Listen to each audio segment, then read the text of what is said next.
Takže čau bajkeři, vítejte na kanále Merida Twins a dneska tady máme náš první trik tip. Budeme se učit jezdit po zadním kole, nebo vilíčko. Matez ho docela dobře umí, já ne. Takže mě bude Matez učit vilíčko. Yes. Je to vlastně pro vás, co neumíte jezdit na zadním kole, tak je to pro vás návod, jak se to naučit. Bude vám to ze začátku, vám to nebude moc chodit, protože je to ze začátku trochu těžší, ale věřte, že týden tréninku a máte to, takže my se jdeme přesunout tam na plac a vyrazíme na to. OK, takže step 1 bude se naučit to kolo vůbec zvedat.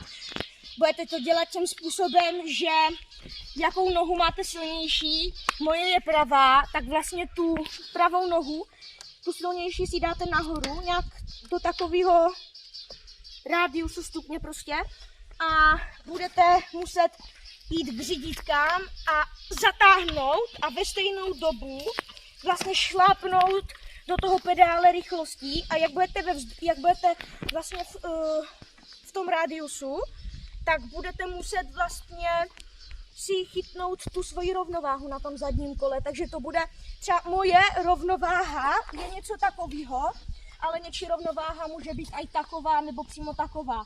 Je to fakt jako individuální, že nevíte, jakou rovnováhu máte každý, ale prostě normální poloha by měla být něco takového.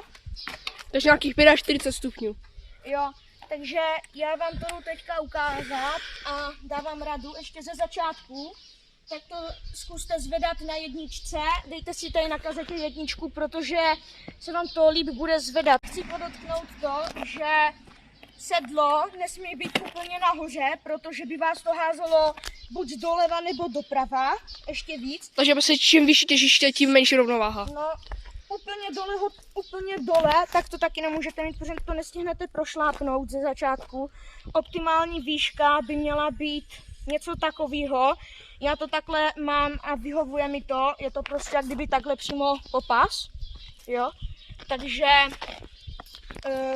já vám to jdu ukázat, jak by se to mělo ze začátku dělat. A ještě chci dodat, že vždycky, když se to naučíte zvedat, tak mějte ruku na brzdě. A vlastně, když budete třeba přepadávat, tak vždycky zmáčkněte tu zadní brzdu, protože ta vás okamžitým způsobem dá prostě na zem zpátky.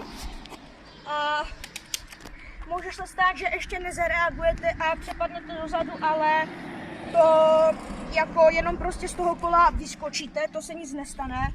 Takže teď to nebudu okecávat a jdu vám ukázat, jak by se to mělo ze začátku zvedat.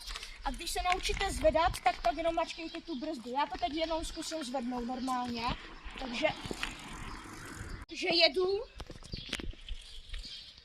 a najednou to jo, prostě mačkám tu brzdu a hned to jde vlastně do předu to kolo a nepřepadnete. Na zdraví. Díky. Tak je důležitý, až se naučíte jako to vyvažovat se, být v tom rádiusu svým, tak si můžete teprve až v tu chvíli vlastně dát těžší převod. Můžete buď na dvojku nebo na trojku, je to na vás. A teďka, když jste se to naučili zvedat a umíte ujet něco na té jedničce, tak buď do toho zakombinujete tu brzdu, což je ještě těžký, anebo začínáte si dávat ten těžší převod. Ono to ze začátku to bude těžší na pár pokusích, ale pak to bude zase v pohodě, až si na to zvyknete. Takže teďka si tam dám dvojku a jdu vám ukázat, jak to jde na dvojce.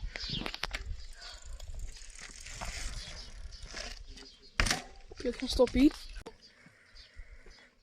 Teď jsem měl i dole sedlo, protože jsem si to nezvedl, že? Takže teď si ho zvednu a jedu na dvojce.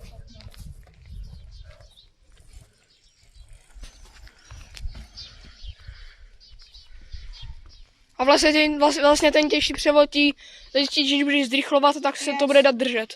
Můžete to pak korigovat, teď vám to ukážu ještě na té dvojce. Je dobrý se naučit vyrovnávat to vlastně těma kolenama, že když budete prostě třeba padat na tuhle stranu, vás to přehažovat, tak to koleno takhle vystržte, jak kdyby, jo, že prostě se s tím tak hrajte.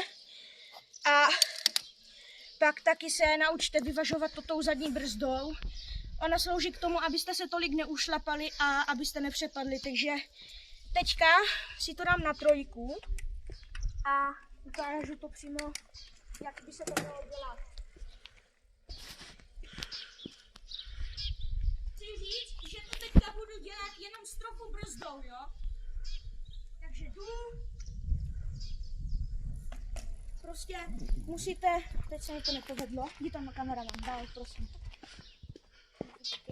Jo, prostě musíte jít, zvednout si to a s tou brzdou pracovat, jo. Takže teďka na kolo sedne Mates a jdem ho to naučit, takže...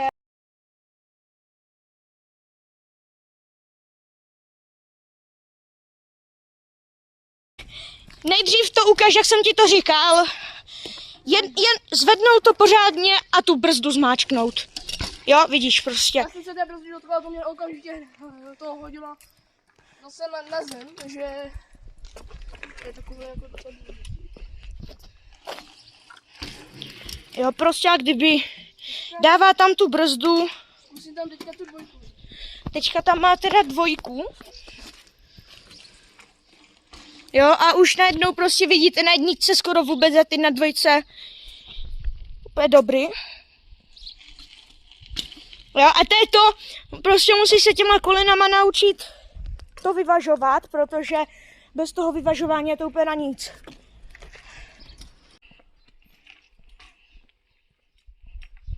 Tak ukážeš ještě to Willy.